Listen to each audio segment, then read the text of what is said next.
itu dapat filosofi yang menakjubkan ini itu dari mana? Anda kan pendidikan Anda kan kalau nggak salah bukan ekonomi kan? Saya dulu fakultas ekonomi. Oh, Pak. Saya fakultas ekonomi. Saya S1 saya bidangnya ekonomi. S2 saya, believe it or not, bidangnya adalah monetary policy. Monetary. Ya, dan fokusnya pada nilai tukar, currency. Jadi ini kalau kita bisa diskusi nih sekarang, tapi tidak ada. Saya udah lama. Saya itu tesis saya adalah tentang exchange rate policy, kebijakan nilai tukar rupiah. Ya. Jadi justru itu Pak, saya merasa begini. S3-nya? S3 saya bidang political economy and development, pembangunan Tapi tetap ada ekonominya. Tetap. Oh, makanya. Oh, jadi saya salah pengertian. Saya pikir Anda pendidikan atau apa Ya, karena Anda menteri pendidikan. Justru saya itu backgroundnya karena backgroundnya itu. Kenapa saya kemudian memberikan perhatian pendidikan? Saya tidak punya background kurikulum, tidak punya. Kenapa saya perhatian pendidikan? Justru karena saya melihat dari aspek perekonomian ketika saya sekolah, Pak. Saya menyaksikan apa yang membuat bangsa-bangsa ini dahsyat, hebat. Kenapa Korea dalam waktu 60 tahun bisa meraih yang Eropa Barat perlu capai dalam 300 tahun. Korea 60 tahun. Jepang melakukan dalam waktu 120 tahun, ekuivalen dengan Eropa yang 350 tahun. What's going on? Investment on human capital. Itu, karena itu kemudian pendidikan penting. Dan pendidikan itu bukan bicara tentang skill, keterampilan, bukan, karakter, that's the key. Apa yang membuat Jepang dahsyat? Ya karakternya. Karakter itu dua. Karakter moral, jujur, rendah hati, beriman, bertakwa, itu karakter moral. Yang kedua, karakter kinerja. Kerja keras, kerja tuntas, ulet, tangguh, itu kan. Nah, kita bicara karakter itu dua-duanya. Kalau orang bicara karakter itu moral saja, ya kita kan tidak ingin jujur tapi malas.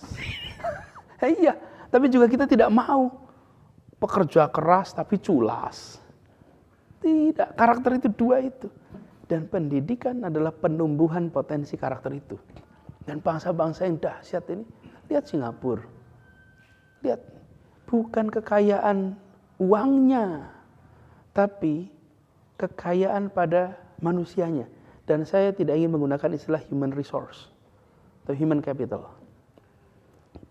Jangan, human resource. Justru karena saya belajarnya ekonomi, jadi saya lihat, jangan tempatkan manusia sebagai sumber daya untuk kegiatan produksi. Karena itu disebut resources. Dalam perekonomian itu ada fungsi produksi, Pak.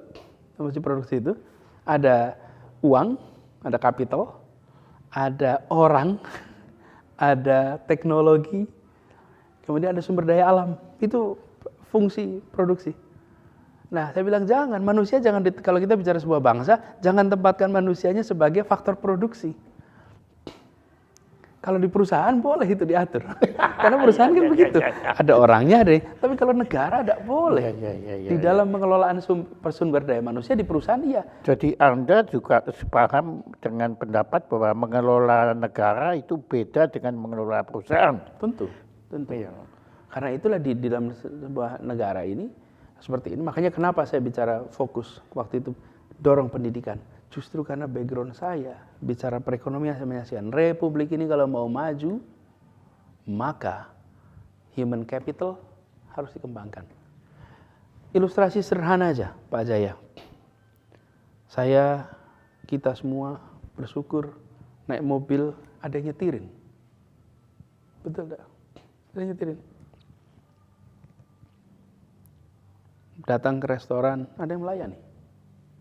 Pertanyaan saya, apa yang membedakan dalam mobil itu? Satu duduk di depan dan satu duduk di belakang. Agama? Bukan. Etnik? Bukan. Suku bangsa? Bukan. Level pendidikan. Datang ke restoran. Yang melayani dan dilayani, apa bedanya? Level pendidikan. Level pendidikan. Tidak tidak selalu tingkat sekolahnya tinggi, tapi keterdidikannya harus tinggi. Ibu Susi itu kalau bicara jenjang pendidikan tidak, tapi bicara level pendidikan tinggi. Level pendidikan tinggi. Pendidikan tinggi. Kalau sekolah belum tentu. Karena itu menurut saya kalau keterdidikan bangsa ini itu dasar, dan bukan saya yang pertama kali ngomong begini. Bung Hatta sudah menulis ini jauh sebelum itu semua. Bung Hatta itu tahun 20-an sudah mengatakan kunci bagi bangsa Indonesia adalah pendidikan. Karena itu beliau membuat PNI, Pendidikan Nasional Indonesia. Bukan partai. Bukan, ketika itu partainya sedang ditutup, lalu beliau membuat namanya Pendidikan Nasional Indonesia. Pendidikan. Dan Anda sempat ketemu Bung Hatta? Tidak sempat ketemu, tapi saya baca cukup dekat dan kakek dekat dengan beliau. Saya ingat Pak, kalau di sana itu banyak sekali surat menyurat antar mereka berdua. Zaman itu Pak, surat menyurat Pak. Itu terasa sekali. Tapi yang saya ingin juga garis bawahi soal pendidikan ini, adakah pemimpin dan pendiri Republik ini bukan pendidik? Coba. Soekarno adalah guru, Hatta adalah guru, Sahrir adalah guru. Jenderal yang paling tersohor di Republik ini adalah guru. Ya, semuanya, sebut aja, name it. Karena itu kalau ada yang tanya kok pendidikan masuk di wilayah mana?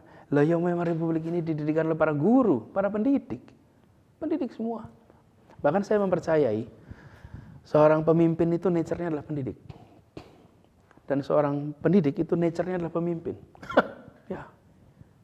Seorang pendidik itu nature-nya pemimpin. Pasti, karena apa sih yang disebut pemimpin? Pemimpin itu beda dengan pejabat. Pemimpin ini adalah orang yang kata-katanya diikuti, perbuatannya diikuti secara sukarela. Itulah pemimpin.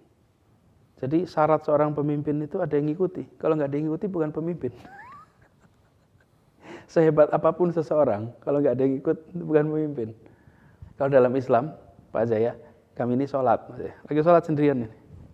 Kemudian ada satu orang ikut sholat di belakang saya. Nama saya berubah jadi imam. Iya, yang ngubah saya namanya jadi imam siapa? Nah, ini orang yang ikut di belakang saya. Bukan karena saya berdirinya paling depan. Kalau saya balik paling depan tapi tidak ada satupun orang mau berdiri di belakang saya, I am no leader.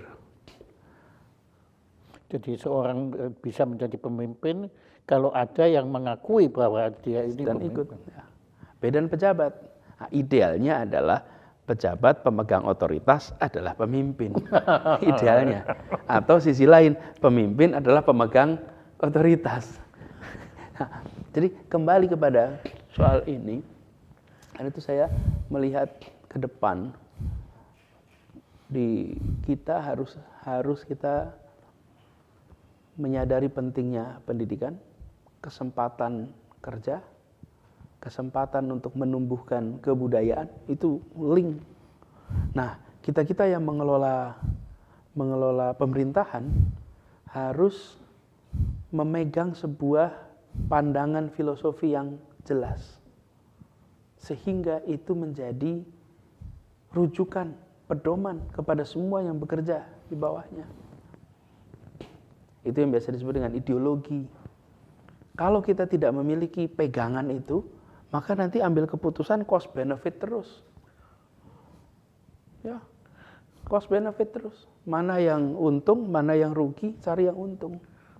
Lah, Republik ini, negeri ini bukan dibuat. Kalau perusahaan silahkan, karena perusahaan itu dinilai sukses atau tidaknya dari bottom line itu. Atau mungkin istilah yang tepat cost profit ya. Ya, mungkin cost kalau profit. Benefit kan manfaat itu bisa bersama, tapi kalau profit itu yang berat. Jadi dan itu bisa lebih. Dan itu harus kita punya pegangan. Dan itu saya mempercayai sekali Pak Jaya, 3 level bagi orang berada di dalam pemerintahan, di dalam kerja publik. 3 level dari 3 levels of services, of karya. 1, ide, gagasan harus ada. Oke.